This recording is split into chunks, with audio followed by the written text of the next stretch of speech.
Hey guys, আজ আমরা এই ভিডিওতে শিখতে চলেছি ভিডিওর কর্নারগুলিকে কিভাবে রাউন্ড করতে হয়। আজকের এই ভিডিওতে আমি আপনাদেরকে দেখাবো। তো দেখুন, আমি এখানে একটা ভিডিও প্লে করে আপনাদেরকে দেখাচ্ছি, তাহলে আপনাদের আজকের এই কনসেপ্টটা ক্লিয়ার হয়ে যাবে। তো দেখুন, তো আশা করছি আপনারা ভিডিওটা দেখার পরে বুঝতে পেরেছেন যে আজকের ভিডিওটা কতটা ইন্টারেস্টিং হতে চলেছে। কারণ এর আগে হয়তো আপনারা ভিডিও এডিটিং করেছেন, কিন্তু আপনার ভিডিওর কর্নারগুলিকে রাউন্ড করতে কখনোই আপনারা পারেননি। তো টেনশন নেওয়ার কোনো বিষয় নয়। আজকে যে টিপসটা আমি আপনাদেরকে দিতে চলেছি, এতে আপনারা খুব সহজেই আপনার ভিডিও কর্নারকে রাউন্ড করে নিতে পারবেন। আমি প্রিমিয়াম প্রো সফটওয়্যারে কিন্তু অলরেডি একটা রাউন্ড করে রেখেছি। তো আমি আপনাদেরকে প্রথম থেকে দেখাবো, A to Z আপনাদেরকে দেখাবো। তো প্রথমে আমাদের কি করতে হবে, প্রথমে আমাদেরকে একটা ব্যাকগ্রাউন্ড ফটো নিয়ে নিতে হবে। তো আমি এখানে একটা ব্যাকগ্রাউন্ড ফটো নিয়ে নিলাম। আপনি ব্যাকগ্রাউন্ড ফটোর জায়গাতে আপনি যদি চান ভিডিও লাগাতে, আপনি ভিডিও লাগাতে পারবেন।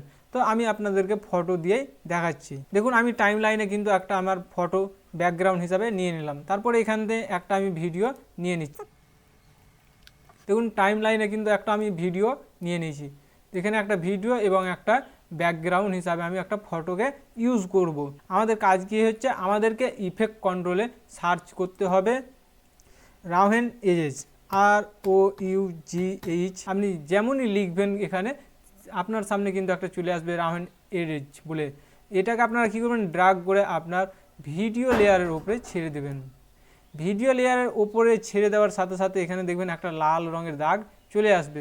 তো এখানে আপনারা কি করবেন, এখানে আপনারা একবার এন্টার করে নেবেন। এন্টার করার সাথে সাথে কিন্তু আপনার এটা রেন্ডারিং হয়ে যাবে, লাল দাগটা আর কিন্তু থাকবে না, ওখানে একটা গ্রিন দাগ চলে আসবে। রেন্ডার শেষ হওয়ার সাথে সাথে কিন্তু লাল দাগটা গ্রিন হয়ে গেছে। এবারকার আমাদের কাজ হচ্ছে ইফেক্ট কন্ট্রোলে চলে আসা। তো ইফেক্ট কন্ট্রোলে আসবেন, স্ক্রল করে নিচের দিকে আসবেন। তারপরে এখানে দেখুন অপশানটি চলে এসেছে রাউহেন এরেজ। তারপরে এখানে দেখতে পাচ্ছেন রাউহেন বলে একটা অপশান রয়েছে। এই রাউহেন অপশানটাকে আপনারা কি করবেন, ক্লিক করবেন। তারপরে রাউহেন কালার একবার ক্লিক করে নেবেন। ক্লিক করে নেওয়ার সাথে সাথে আপনারা কি করবেন, এখানে বর্ডার বলে একটা অপশান দেখতে পাবেন। এই বর্ডারটাকে আপনারা ফুল করে দেবেন। ফুল করে দেওয়ার সাথে সাথে এবার দেখুন ভিডিওর চারো সাইড কিন্তু রাউন্ড হয়ে গেছে। এবার ভিডিওটা আমি প্লে করে আপনাদেরকে দেখাচ্ছি। দেখুন, এই রকমভাবে কিন্তু রাউন্ড হয়েছে। আপনারা যদি চান এই কালারটা চেঞ্জ করতে, আপনারা এখান থেকে কালারও চেঞ্জ করে নিতে পারবেন। এবার সেই জায়গাটা ইয়েলো হয়ে গেছে। তার নিচে দেখুন এডেজ শার্পনেস, এটাকে আপনারা বাড়িয়ে দেবেন। আপনারা এখানে যতটা চাইবেন ততটা বাড়াতে পারবেন, 10-এর বেশি কিন্তু বাড়বে না। তার নিচে দেখুন ফ্র্যাক্টাল ইনফ্লুয়েন্স, এটাকে আপনারা কি করবেন 0.02 এন্টার, 0.02 আপনারা এটাকে করে দেবেন। এটাকে তারপরে এবারকার আমি আবারও আপনাদেরকে ভিডিওটা প্লে করে দেখাচ্ছি। দেখুন, এখন কিন্তু এই রকম পর্যন্ত হয়েছে। তো এবার আমরা কি করব, এখানে যে বর্ডার, এই বর্ডারটাকে কিন্তু আমরা শুরু করে দেবো, কারণ বর্ডারটা অনেকটা মোটা হয়ে গেছে, যে কারণে ভিডিওটা দেখতে ভালো লাগছে না। এটাকে আমি শুরু করে দিয়েছি। এখানে আমি প্রায় 200 করে দিলাম।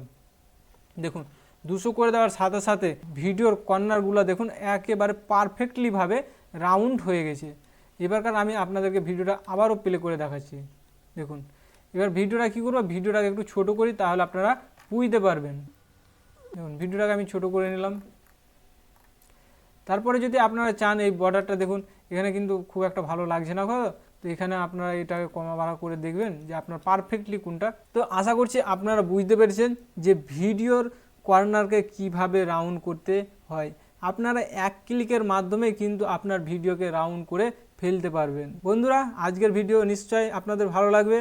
ভিডিওটি ভালো লাগলে আপনারা অবশ্যই একটি লাইক করবেন, কমেন্ট করে জানাবেন আপনাদের মতামত। আপনারা যদি প্রিমিয়াম সম্পর্কিত নতুন নতুন টিপস পেতে চান, তাহলে আমাদের চ্যানেলটিকে অবশ্যই সাবস্ক্রাইব করুন আর পাশে থাকা বেল আইকনটি প্রেস করে নোটিফিকেশন চালু করে রাখুন। কারণ এই চ্যানেলের মাধ্যমে আপনারা ভিডিও এডিটিং সম্পর্কিত টিপস নতুন নতুন আপডেট পেতেই থাকবেন।